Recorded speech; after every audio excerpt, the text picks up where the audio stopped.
Change लगा उस chapter का रिवीजन करा दो, उसके बाद आगे बढ़ा।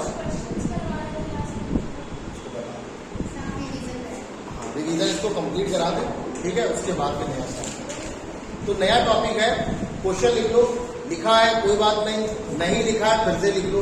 क्वेश्चन लिख लो कि ऑब्टेन द एक्सप्रेशन ऑफ, ये भी क्वेश्चन 3 मार्क्स में पूछा जाता है minimum. Obtain the expression of electric field intensity, obtain the expression of electric field intensity due to an electric dipole, due to an electric dipole at a point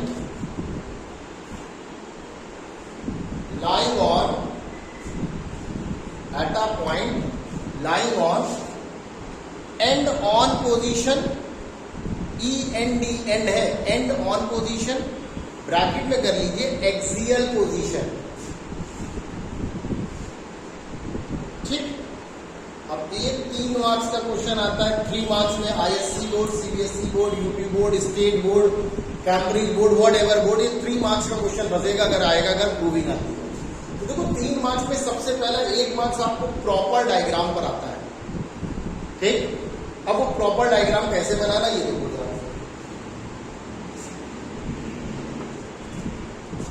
this is minus Q, this is plus Q. Separation between the center of that two static charge is always considered to be 12 for dipole. अब axial position क्या होती है? Axial position अगर हम बोले,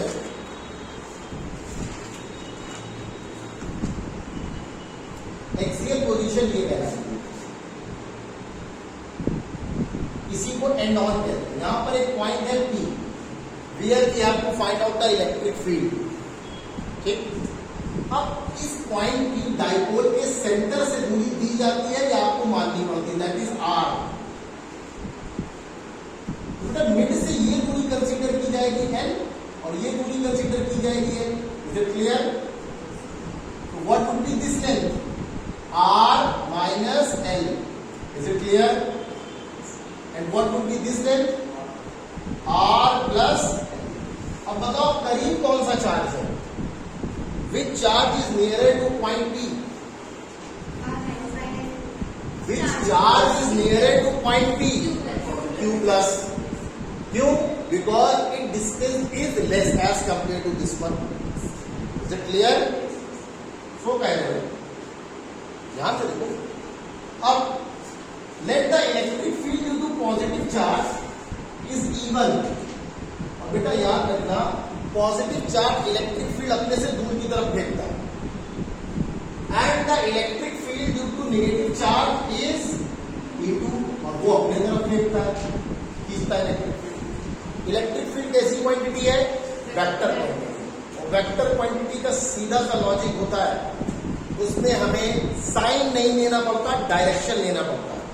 ठीक, तो हमने डायरेक्शन ले लिया, both of the electric field are opposite in direction, तो ये ऐड होगी कि सब्ट्रैक्ट होगी? सब्ट्रैक्ट होगी। ठीक, अब इसमें ध्यान रखिए, एक नंबर आपको इतने पार्ट में मिलता है, डायरेक्शन मेंशन करो, डाइपोल बनाओ, ये दूरियां मेंशन कर दो, 1 मार्क्स इतने पार्ट पर काउंसिल आपको अवॉर्ड करती है, 1 मार्क। ठीक, अब इसके बाद नीचे आएंगे इसमें।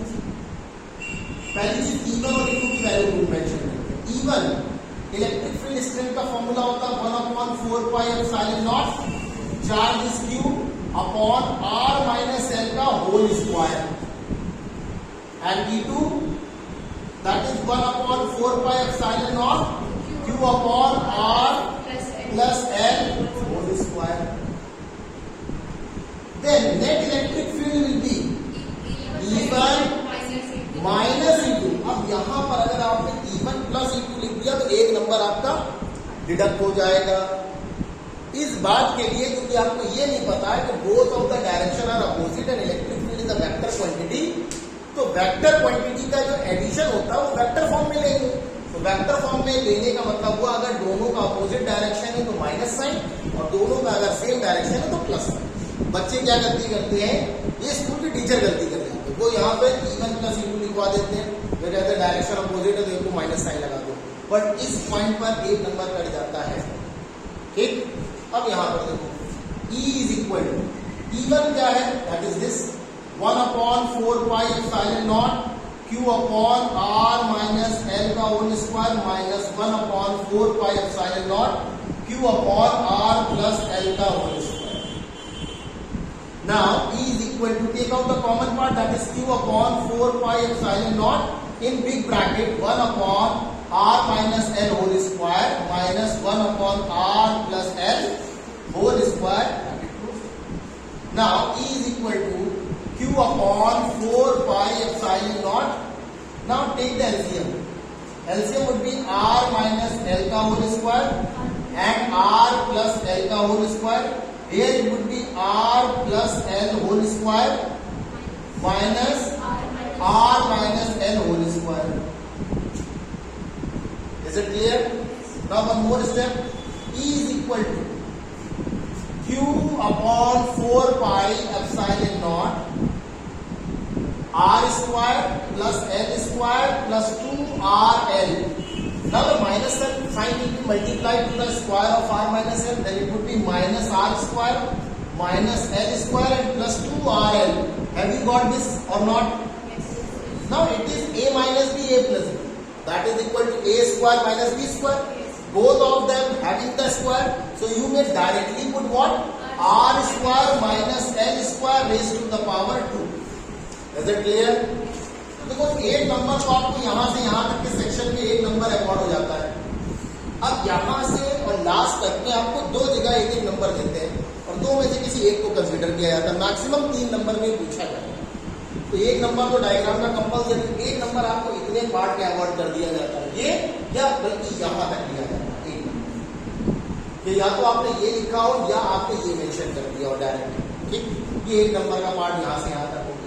अब इसके नीचे के पार्ट को दो शिफ्ट में डिवाइड कर देते हैं, एक तो यहां तक में कर दिया और दूसरा क्या करा, देखो भाई इसके आगे E is equal to Q upon 4 pi epsilon naught. अब देखो जरा जस्टिफाई करो इसे, R square L square cancel, what would left 4 या you may right 2 into 2R लिख सकते हैं भाई, अपॉन ब्रैकेट में क्या बचेगा R square plus minus L square raise to the power.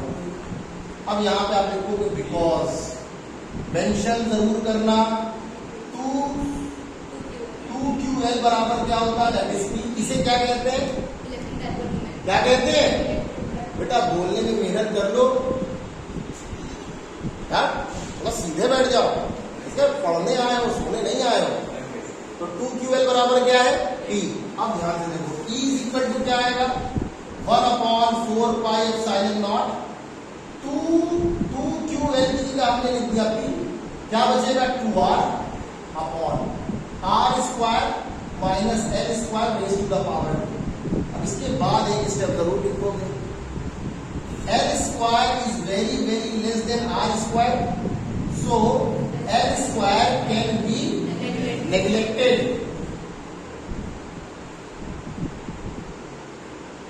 अब जब निग्लेक्ट करोगे ना तो जीरो मेंशन करोगे। अगर निग्लेक्ट करने वाली क्वांटिटी एडिशन या सब्ट्रैक्शन के ऑपरेशन में तो उसको जीरो मानते हैं और अगर मल्टीप्लिकेशन में उसको 1 मान लेते हैं, याद रखना हमेशा, ठीक है ना, निग्लेक्ट करने का तरीका। तो यहाँ पे बेटा सब्ट्रैक्शन का ऑपरेशन लगा हुआ है, यहाँ पे L स्क्वायर क्या मानेंगे, निग्लेक्ट करेंगे तो जीरो मान लेंगे, हटा देंगे। तो E is equal to 1/4 pi epsilon naught P या 2PR अपॉन R की पावर कितनी हो जाएगी 4। अब R की पावर 4 और R की पावर 1 तो क्या बचेगा, E is equal to 1/4 pi epsilon naught 2P upon R cube. Have you got this और नॉट?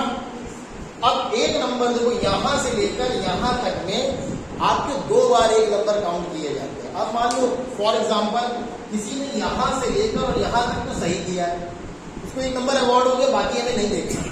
बट अगर मान लो यहां उसने कोई मिस्टेक की थी, वो ऐसी मिस्टेक थी कि जनरलाइज आगे वो दिक्कत नहीं कर रही थी, ठीक, तो मतलब ये दो पार्ट तो इंपॉर्टेंट है एक नंबर के, और ये सेक्शन में आपको 1 नंबर अवॉर्ड किया जाता है फाइनल आंसर तक में। मगर ये नहीं डिसाइड कर सकते कि किस स्टेप पे 1 नंबर दे देंगे।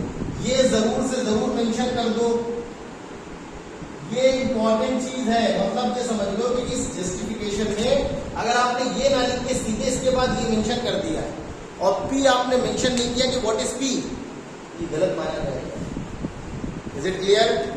Any doubt? अगर किसी को कोई डाउट हो तो पूछ लो। है डाउट? है एनीवन?